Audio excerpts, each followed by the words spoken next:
Imagine standing in a forest where the laws of biology bend, where a creature the size of a compact car can vanish into silence, where mothers give birth while their hearts barely beat, where predators swim through Arctic water that would kill you in minutes. This is not fantasy. This is the world of bears. And everything you think you know about them is wrong. Let me take you inside. The first thing you need to understand is this. A grizzly bear can run at 35 miles per hour. Let that settle in your mind for a moment. Picture yourself on a bicycle, pedaling downhill with everything you have. Now picture a 600-pound apex predator keeping pace beside you, close enough that you can hear its breath, see the muscles rippling beneath fur like hydraulic pistons firing in perfect sequence. This is not a lumber. This is not a waddle. This is raw, explosive velocity that defies every assumption your brain has made about mass and momentum. Scientists call it anaerobic burst capacity. I call it a nightmare dressed in fur. The grizzly bear possesses fast-twitch muscle fibers so densely packed that they create acceleration curves comparable to professional sprinters. These are not the muscles of an endurance runner. These are the muscles of an ambush predator, capable of closing a 50-yard gap in under 3 seconds. The biomechanical forces at work here are staggering. Each stride generates ground reaction forces exceeding twice the animal's body weight. The skeletal structure absorbs this impact through a lattice of bone density that would make an NFL linebacker weep with envy. But here is where it gets truly unsettling. That same bear that just outran your bicycle, it can pivot. Mid-sprint, a grizzly can change direction with the agility of a creature 1/10 its size. The hip joints rotate through angles that seem to violate the basic engineering principles of large mammals. Imagine a freight train that can suddenly decide to become a sports car. That is what you are dealing with. And before you think you can escape up a tree, let me introduce you to the second fact that will reshape your understanding of reality. Black bears climb trees the way you climb stairs, effortlessly, instinctively, with a casual grace that makes the entire endeavor look like they are simply walking vertically.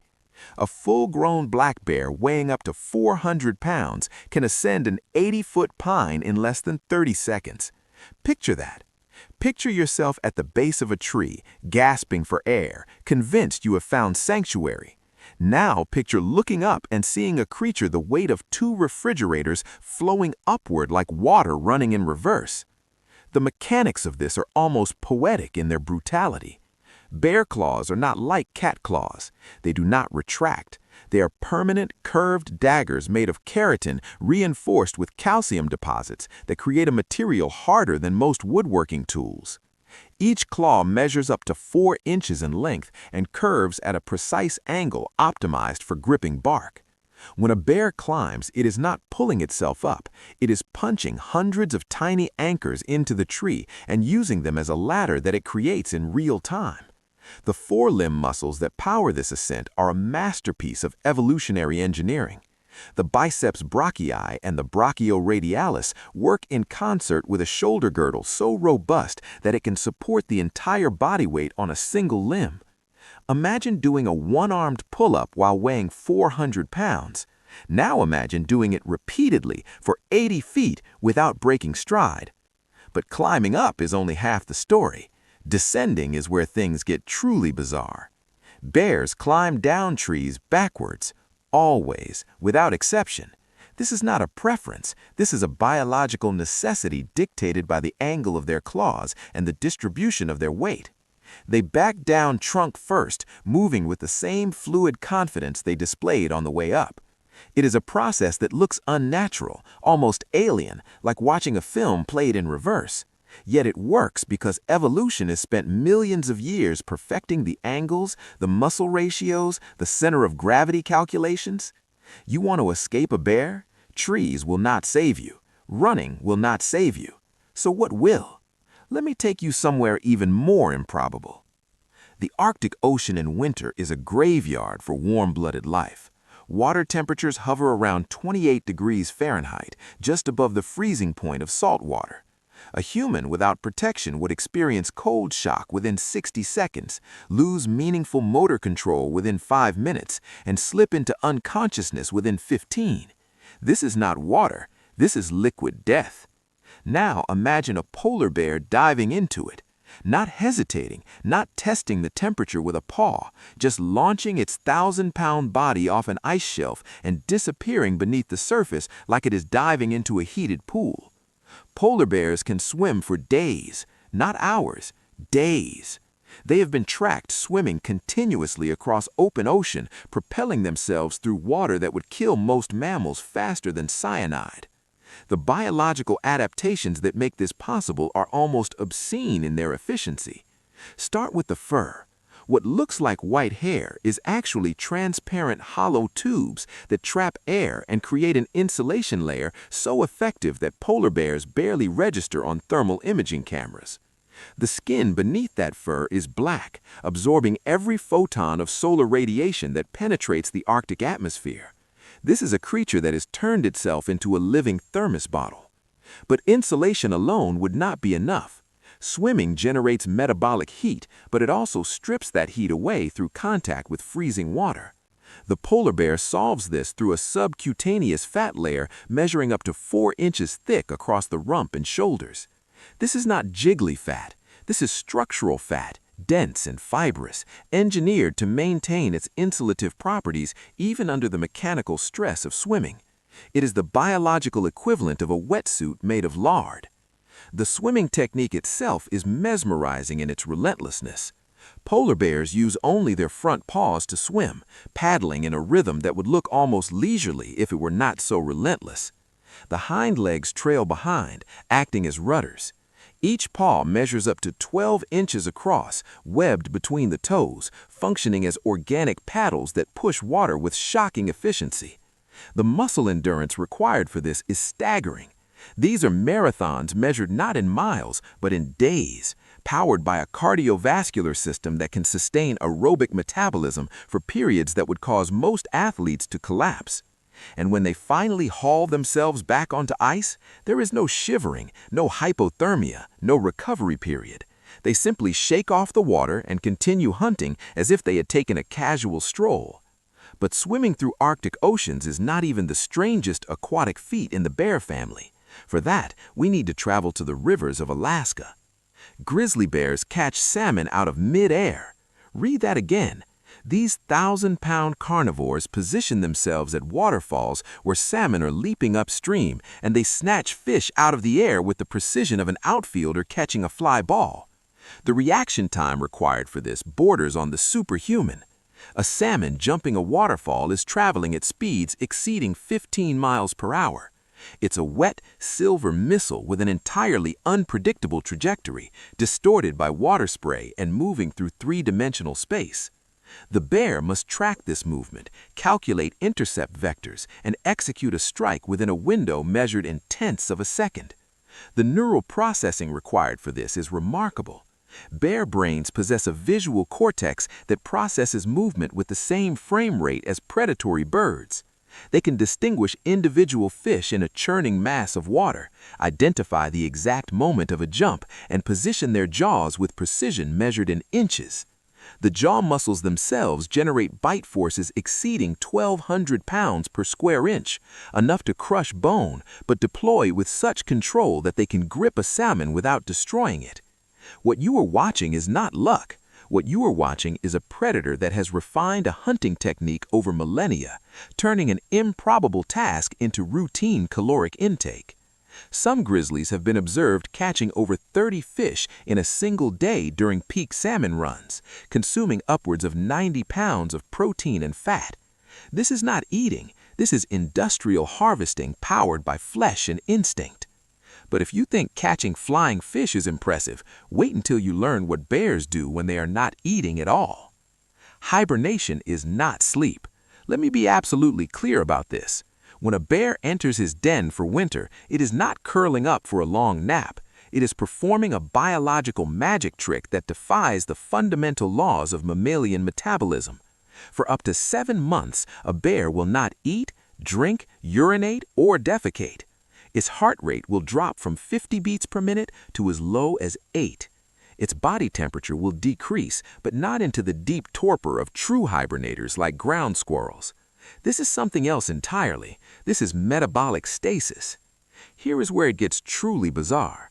During this period, bears do not lose muscle mass. Read that slowly again. A creature that does not move for half a year somehow maintains muscle tone and strength. If you or I were to lie in bed for 7 months, we would emerge as skeletal shadows of ourselves, requiring months of physical therapy to relearn basic motor functions. A bear emerges from hibernation and can immediately run, climb, hunt, and fight. Scientists call this protein recycling, and they still don't fully understand it. Somehow, the bear's body breaks down and rebuilds muscle tissue in a closed loop, preventing atrophy. The nitrogen waste that should be poisoning its bloodstream is instead converted back into usable amino acids. The bones, which should be leaching calcium and becoming brittle, somehow maintain their density through mechanisms that remain partially mysterious. But wait, it gets stranger. Female bears give birth during hibernation. Think about that. Think about the sheer biological audacity of that statement. A creature in metabolic stasis with a heart rate barely detectable somehow gestates and delivers cubs, then nurses them using milk produced from a body that is supposedly shut down. The cubs are born blind, hairless, weighing less than a pound. They crawl through their mother's fur, locate a nipple, and begin feeding from a seemingly comatose parent. The mother does not wake up for this. She does not consciously respond to the birth. Her body simply does it automatically, like a machine running a pre-programmed sequence. The cubs grow for months inside that den, fed by milk that somehow materializes from a body that has consumed nothing, drinking nothing, while their mother remains in a state that looks indistinguishable from death. This is not adaptation. This is biological witchcraft. And speaking of things that seem impossible, let me tell you about bear intelligence. Bears can count, not in the abstract way that parrots can be trained to recognize numbers, but in the genuine cognitive sense of numerical assessment. Research conducted with black bears has demonstrated that they can distinguish between quantities of food items, choosing larger sets over smaller ones with consistency that exceeds random chance by statistically significant margins. They can remember the locations of food sources for years, creating mental maps that span territories exceeding 100 square miles. But memory and counting are just the beginning. Bears use tools, not frequently, not with the sophistication of primates, but they do it. Grizzly bears have been observed using rocks to scratch itches, manipulating objects to access food, and even using sticks to test the depth of water. This is evidence of causal reasoning, the ability to understand that one object can affect another, that actions have predictable consequences. In captivity, bears have learned to unlatch gates, unscrew bolts, and defeat locking mechanisms that require multiple steps executed in a specific sequence. They watch, they learn, they remember. One famous bear in a New Jersey suburb learned to open car doors by watching humans, then proceeded to systematically raid vehicles for food, targeting only cars that contained groceries. The problem-solving ability of bears has created an arms race between wildlife managers and the animals themselves. Bear-proof containers must now pass a test called the Interagency Grizzly Bear Protocol, which essentially pits the container against captive grizzlies for an hour. If the bear cannot breach the container within that time, it passes. Many containers fail. The bears learn. They communicate. A technique discovered by one bear spreads through a population like wildfire. This is not instinct, this is intelligence, and it is terrifying, because it means that when a bear is stalking you, it is not just reacting, it is thinking. But before you develop too much respect for bears, let me tell you about their digestive system. Bears can eat rotten meat that would hospitalize a human. They do this regularly. Carrion that has been decomposing for weeks, crawling with maggots and bacteria, is perfectly acceptable bear food. Their digestive system is a biological furnace that destroys pathogens through sheer chemical brutality. The stomach acid of a bear has a pH between 1 and 2, comparable to battery acid, strong enough to dissolve bone and kill the bacteria that cause botulism, salmonella, and E. coli. But acid alone is not the full story. Bears possess immune systems that have evolved to handle constant exposure to parasites, bacteria, and viruses that would kill most predators. Their white blood cell counts are elevated compared to similar-sized mammals, creating an immune response that is always in a low-level state of activation. They are biological tanks engineered to consume fuel from sources that other creatures would not touch. This dietary flexibility is what allowed bears to survive epochs that destroyed other megafauna. When the climate shifted and prey populations collapsed, bears simply ate something else. Plants, insects, carrion, garbage. It does not matter. A bear will eat 20,000 calories per day during the pre-hibernation period known as hyperphagia. They will consume anything that provides energy, from grass to salmon to, in one documented case, a moose that died and fermented inside a beaver pond. The gut bacteria required to process this wildly variable diet are equally remarkable. Bear intestines host microbial ecosystems that can shift their composition in response to dietary changes, almost like a dynamic fermentation chamber that adjusts its recipe based on available ingredients. When a bear transitions from a meat-heavy diet in spring to a berry-heavy diet in fall, the bacterial populations in its gut shift in response, optimizing digestion for whatever fuel source is most abundant. This is nutritional omnipotence, and it makes bears one of the most successful mammalian designs in evolutionary history. But success comes with trade-offs. Let me tell you about bear aggression. A threatened bear does not always roar. Sometimes it makes a sound called huffing, a sharp exhalation that sounds almost like a cough. This is not bravado. This is a warning system refined over millions of years of predator-prey dynamics. The bear is communicating a simple message. You are too close, and if you come closer, violence will follow. What happens next depends on the species. A black bear will usually bluff charge, rushing forward and stopping short, testing whether you will run. Running triggers chase instinct. Stay still, and the bear will often retreat. But grizzlies play by different rules. A grizzly that feels cornered does not bluff. It attacks with the kind of speed and violence that turns the human body into meat in seconds. The force of a grizzly strike is almost incomprehensible. One blow from a paw can shatter a human skull. The claws rake through flesh like it is tissue paper. Bite wounds compress and tear simultaneously, crushing bone while opening massive lacerations. Victims who survive grizzly attacks describe being ragdolled, shaken like prey, tossed through the air. This is not a fight. This is a mismatch of such profound proportions that the outcome is never in doubt. But here's the truly chilling part. Most bear attacks are not predatory. They are defensive. The bear is not trying to eat you. It is trying to neutralize what it perceives as a threat. Once you stop moving, once you stop being a threat, many bears will simply leave. They will walk away from a motionless human body, even if hungry, because the attack was never about food. It was about fear. Which brings us to the final, most unsettling fact. Polar bears are the only bear species that actively hunt humans, not defensively, not accidentally, predatorily. A hungry polar bear views humans the same way it views seals, as food. This is not theoretical. This is documented. Multiple times per year, people in Arctic communities encounter polar bears that are stalking them with clear predatory intent.